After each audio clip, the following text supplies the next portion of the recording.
میدان بدر سے لے کر فتح مکہ تک بہت سارے میدانوں میں بے سر و سامانی کے باوجود مسلمان محض اللہ کی مدد سے ہی غالب آتے رہے۔ اس لیے خدا کو مسلمانوں کا یہ اترانا پسند نہ آیا۔ یاد رکھو، اسباب ہو، اشیاء ہو یا افراد، یہ ذرائع ہیں، یقین اللہ پر ہونا چاہیے۔ الحمدللہ رب العالمین والصلاة والسلام علی سید الانبیاء والمرسلین۔ آج ہم سورہ توبہ کی 3 آیتوں کا ترجمہ اور تشریح سبق میں پڑھیں گے۔ آیت نمبر 25، اعوذ باللہ من الشیطان الرجیم، بسم اللہ الرحمن الرحیم، لقد نصرکم اللہ فی مواطن کثیرۃ ویوم حنین اذ اعجبتکم کثرتکم فلم تغن عنکم شیئا وضاقت علیکم الارض بما رحبت ثم ولیتم مدبرین۔ اس کا ترجمہ ہے، یقیناً اللہ نے بہت سارے میدانوں میں تمہاری مدد کی، اور حنین کے دن بھی جب تمہیں اپنی کثرت پر ناز ہوا تو کچھ بھی تمہارے کام نہ آیا، اور وسعت کے باوجود زمین تم پر تنگ ہو گئی، پھر تم پیٹھ دے کر بھاگ نکلے۔ اس کی تشریح ہے، یعنی بعد از ہجرت میدان بدر سے لے کر فتح مکہ تک بہت سارے میدانوں میں یا مواقع پر بے سر و سامانی کے باوجود مسلمان محض اللہ کی مدد سے ہی غالب آتے رہے۔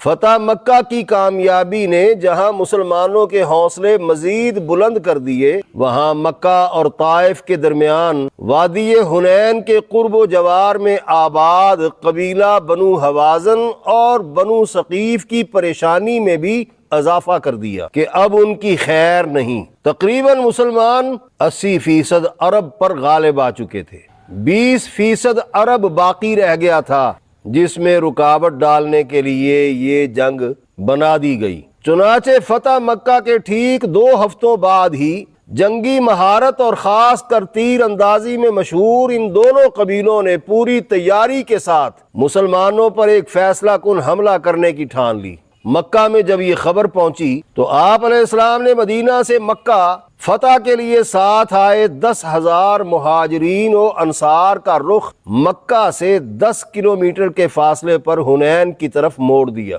اور فرمایا، اس سے قبل کہ وہ ہم پر حملہ کریں ہم وہاں چلتے ہیں۔ ان میں 2,000 وہ بھی شامل ہو گئے جو مکہ کی فتح سے مرعوب و متاثر ہو کر مسلمان ہوئے تھے۔ 12,000 یا بعض اقوال میں 14,000 کا عدد بھی آتا ہے۔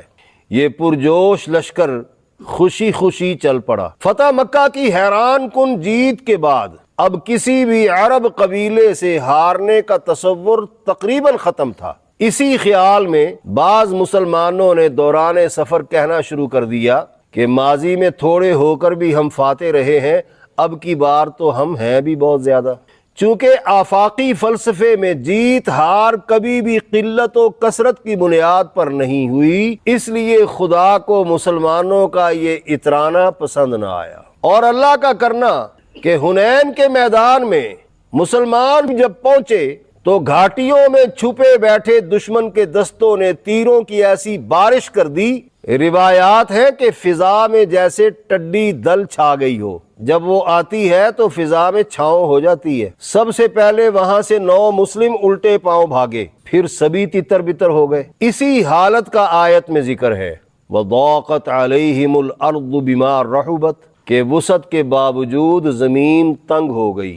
دشمن نے جب حملہ کیا تو سارے منتشر ہو گئے، جو ثابت قدم رہے ان کی تعداد پیغمبر علیہ السلام کے آس پاس 9 یا 10 تک تھی، ادھر ادھر کے ملا کر 80 سے لے کر 100 تک، بعض نے 300 بھی بتائی ہے۔ پیغمبر مسلسل کہتے ہوئے آگے بڑھتے رہے، انا النبی لا کذب انا ابن عبد المطلب، کہ جھوٹ نہیں، میں اللہ کا نبی ہوں اور عبد المطلب کی اولاد ہوں، لوگوں میرے قریب آ جاؤ، میں ادھر ہوں۔ پھر حضرت عباس رضی اللہ تعالیٰ عنہ کو حکم دیا کہ تمہاری آواز بلند ہے، تم بلاؤ۔ حضرت عباس نے جب آواز دی تو لوگ آواز سنتے ہی جمع ہو گئے، اور پھر مسلمانوں نے جم کر مقابلہ کیا تو اللہ کی مدد بھی آ گئی۔ یہ تھوڑی دیر کا جو جھٹکا لگا یقین درست کرنے کے لیے تھا کہ مسلمانوں کی شان نہیں کہ وہ اپنی کثرت پر یقین جما لیں۔ یاد رکھو، اسباب ہو، اشیاء ہو یا افراد، یہ ذرائع ہیں، یقین اللہ پر ہونا چاہیے۔ آیت نمبر 26، ثم انزل اللہ سکینتہ علی رسولہ وعلی المؤمنین وانزل جنودا لم تروها وعذب الذین کفروا وذلک جزاء الکافرین۔ اس کا ترجمہ ہے، پھر اللہ نے اپنے رسول اور ایمان والوں پر اپنی طرف سے تسکین اتاری اور وہ لشکر اتارے جو تم نے نہیں دیکھے، اور اس نے کافروں کو عذاب دیا، اور کافروں کی تو سزا ہی یہی ہے۔ اس کی تشریح ہے، یعنی غزوہ حنین میں صرف ثابت قدمی سے آگے بڑھتے اور منتشر مجاہدین کو بلاتے پیغمبر اور ان کے چند رفقا پر اللہ نے اپنی طرف سے تسکین اتار دی۔ یہ بھی کہا گیا ہے یہ تسکین ان تمام مومنوں پر بھی اتاری گئی جو منتشر ہو گئے تھے، اسی لیے آیت میں مومنین کا نام رسول سے الگ ذکر کیا گیا ہے۔ یہ تسکین ایک خاص قسم کی عجیب سی طمانینت تھی جو عموماً جنگوں میں اس وقت نازل ہوتی جب حالات انتہائی خراب ہوتے۔ بمطابق روایات نبی علیہ السلام نے پکار کر دعا کی کہ اے اللہ ہم سے کیے گئے کامیابیوں کے وعدے پورے فرما۔ اس کے بعد پیغمبر نے بحکم خدا زمین سے مٹی اٹھا کر فرمایا چہرے بگڑ جائیں، اور مٹی ہوا میں اچھال دی جو دشمن فوج کی آنکھوں میں جا پڑی۔ ساتھ ہی آسمان سے فرشتوں کا نزول ہو گیا جنہیں کوئی دیکھ نہ سکا مگر جانبین کے چند لوگوں نے آثار محسوس کیے جو متعدد روایات میں مذکور ہیں۔ خدا کا کرنا کہ جب سارے مسلمان جمع ہو کر حملہ آور ہوئے تو کافروں کی خوب درگت بن گئی، اور 70 کافر قتل کر کے کئی ہزار قید کر لیے گئے۔ 60,000 مویشیوں سمیت چاندی کے ڈھیر مال غنیمت میں ہاتھ لگ گئے۔ کفار کے لیے عذاب آخرت سے قبل اللہ نے دنیا میں یہی عذاب تجویز کیا جو ان کے کفر و غرور کی سزا تھی۔ آیت نمبر 27، ثم یتوب اللہ من بعد ذلك على من یشاء واللہ غفور رحیم۔ اس کا ترجمہ ہے، پھر اس کے بعد اللہ جسے چاہے گا توبہ نصیب کر دے گا، اور اللہ تو بخشنے والا مہربان ہے۔ اس کی تشریح ہے، یعنی غزوہ حنین میں شکست کھانے کے بعد یا 70 کافروں کے قتل کے بعد قید ہونے یا فرار ہونے والوں میں سے اللہ اپنے علم کے مطابق آئندہ جسے چاہے گا توبہ کی توفیق دے دے گا۔ اسی لیے پیغمبر کے مقابلے میں آئے کفار کو آسمانی عذاب سے ہلاک کرنے کی بجائے جنگ میں ذلیل اور مغرور قسم کے کافروں کو قتل کیا گیا تاکہ بچ جانے والے توبہ اور رجوع کر سکیں۔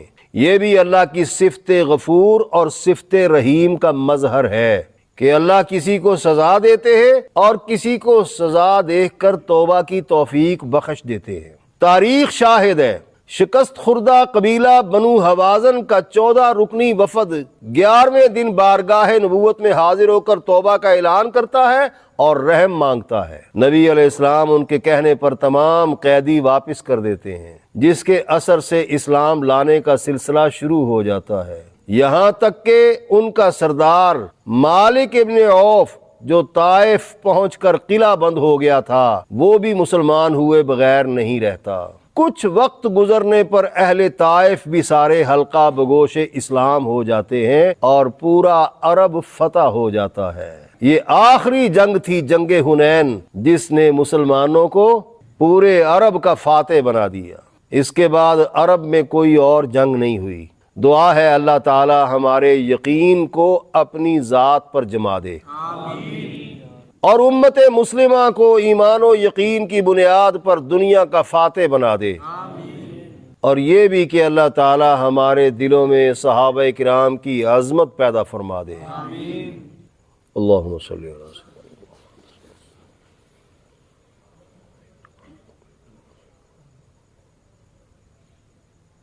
صلی اللہ علیہ وسلم اجمعین برحمتک۔